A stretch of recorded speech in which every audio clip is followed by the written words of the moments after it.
Hello YouTube, Jason from Renegade Rants Comics, and today is going to be kind of a haul video.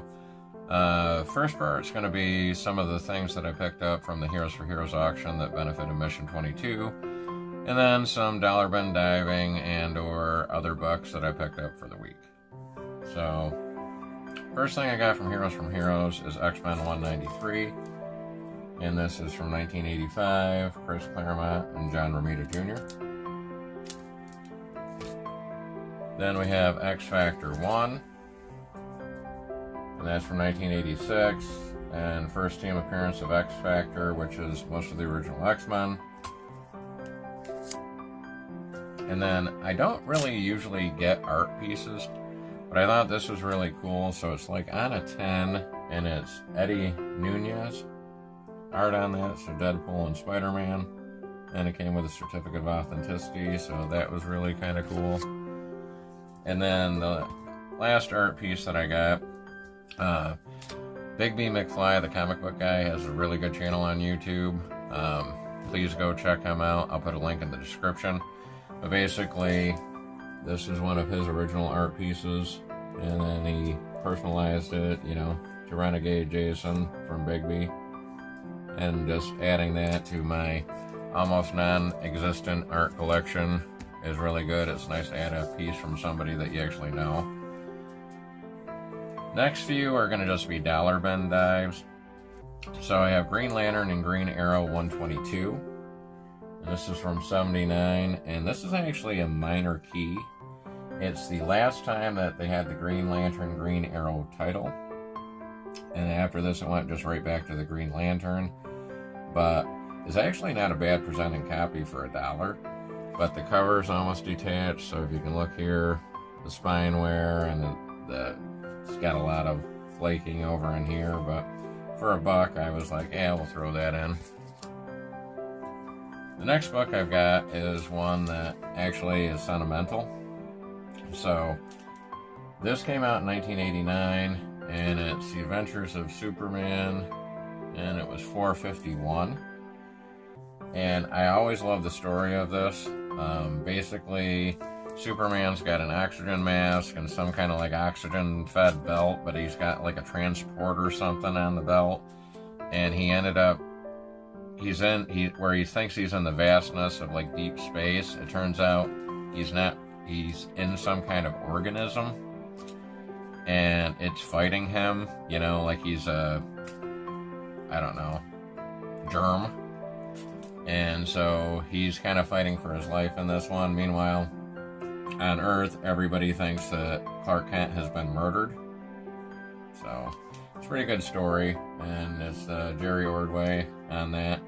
Now, I wasn't huge into Superman back then, but I remember I was about 11 years old, riding my bike up to the shop, getting this, riding back, reading it, rereading it. You know, it was just in with a few other comic books I had at the time kind of thing, and I would reread it over and over again because I love the story. But this is also the time that Batman, the Michael Keaton movie, came out, and I really got into Batman back then. Like, I wore out the VHS tape. I had the Batman cereal, was a big thing for a while when it came out, the action figures. The unfortunate thing is I wasn't picking up Batman issues. Like, I didn't pick up any Batman comics or any more Batman comics. I just was still picking up a few things here and there, so happy to add that to the collection, even though I had it before. So the next three that I've got are actually going to be Fantastic Four 347, 348, and 349. And I'm not a Fantastic Four guy. I think I have maybe 2 other Fantastic Four books in my collection. And I know they're the ones that started it all. Nothing against them, just it's not my thing. But what I like about this is a Walt Simonson story with Arthur Adams art. But basically, my favorite characters are Punisher, Ghost Rider, of course, and Wolverine. So this, Spider-Man, Hulk, Ghost Rider, and Wolverine kind of become the new Fantastic Four for like a little mini arc. so I thought that was really cool. Glad to add those into the collection. Then for some of the newer books that I picked up, I have Spirit of Vengeance number 3. This is Sabir Perzada and Jose Maria Casanovas on the cover on that. Really enjoying the story on that. I got Justice League Unlimited. So that one is the first cameo team appearance of Inferno, and it's got the prelude to Hush 2 in this. And really enjoyed the story on this, so I've added this to the list so I can start reading that. We have Wolverine number 4 and the Coils of the Constrictor. And this is Saladin Ahmad and Martin Coccola and Valenza on the cover art on this. And I believe this is a variant. All they had at the LCS when I went in. Then I have Deadpool and Wolverine Weapon Extraction. And this was Ryan North and Rod Race. And I know that this is a variant too. And then the last two for the pickups, I realized that I watched a lot of other channels have holiday themed books. So I've seen people pulling out the Christmas borders or the Christmas issues or, you know, just holiday in general. So I saw these. So I got Batman and Santa Claus Silent Night Returns number 1. And this is a variant. This is Jeff Parker and the cover was Dan Mora. And then my favorite cover of this so far is Batman and Santa Claus Silent Night Returns number 2. And if you look, we've got Deadman and the Demon there, all kind of sitting around the table in a holiday thing. So I think that this, once I actually pick up all of this series, this is going to be my Christmas series that I pull out, you know, to change things up on the back wall. So, yesterday, or Friday, Brandon from On Comics actually put out a video. You know, wanted to get some content out there kind of thing, because it's been a little bit, because he'd spent time with the family, but he'd sold off, or talked about selling off his Fantastic Four collection, and that had a thing where he was, you know, doing pretty well about picking up Fantastic Four, and he's keeping a select few issues, but he sold the rest of them. And got me thinking, and you know, his reasoning was he's got limited space, and you know, there's other things that he can do, and you know, the price wise on some of the books that he was missing, you know, versus, you know, being able to get some of the other things that he wants for the channel or for the collection, you know, kind of thing, he decided to sell it. And it got me thinking about my collection. Now, I'm already completed my Volume 1 Ghost Rider. I've already completed my Volume 2 Ghost Rider. Now I think there's a couple annuals or something that I'm missing, but for the continuity run, I have them all. I have my Punisher run from the 80s complete, but I'm missing about 23 issues for War Journal and I think 30 issues for War Zone to complete those. So I got thinking about my collecting goals in 2025. And I want to try to complete the War Journal and the War Zone, and those are dollar bin books, and that's why I haven't really been shooting the moon to try to, you know, find them, track them down, overpay on eBay or anything. I can usually find a good chunk of them at, like, say, Terrificon or, you know, on Free Comic Book Day. A lot of the shops I go to have back bin, you know, diving, so, and they're on sale. So that's going to be the first goal, is to try to complete those. But then I got thinking about it. There is another Ghost Rider that I don't have. And I'm not talking the modern run, because I'm trying to, you know, I've got most of those and can pick or choose those as I go. But what about Marvel Spotlight? So Ghost Rider first appeared in Marvel Spotlight 5, and then it went to Marvel Spotlight 11 before he got his own series, which I have. So, Marvel Spotlight 5 is one of the books that I will never probably be able to afford. Now, is it a $20,000 book? No. It's a few $100s for a really low-grade copy if you're lucky, up to a grand or two for a good copy. Now, is that something that I'm going to probably be able to get in the collection? Not sure. But Marvel Spotlight 6 is a $50 book. 7, 8, 9, 10, 11. Those are about $20 books. In low grade. And I'm going to tell you, I don't mind if they're in low grade. As long as the cover's there, it's not completely ripped apart, that kind of thing. So, I'm going to make it my 2025 goal to finish Punisher War Journal from the 80s, 90s, Punisher War Zone from the 80s, 90s, and to start picking up some Marvel Spotlights now before anything else happens and they start, going through the roof. God forbid they come out with another Ghost Rider movie, or Ghost Rider is going to be in the Marvel Universe, because if the spec goes on that book, it really is going to be unattainable. But I can't see, with my budget and my finances, being able to get Marvel Spotlight 5. But I'm watching people do trades, I'm watching people sell on Whatnot, I'm watching people sell off parts of their collection to get other books that they want, because the number one thing that I've heard from Mike from Lunch Money Comics and every other channel I watch is, let the hobby fund itself, and I don't do that. So I'm going to try to make a very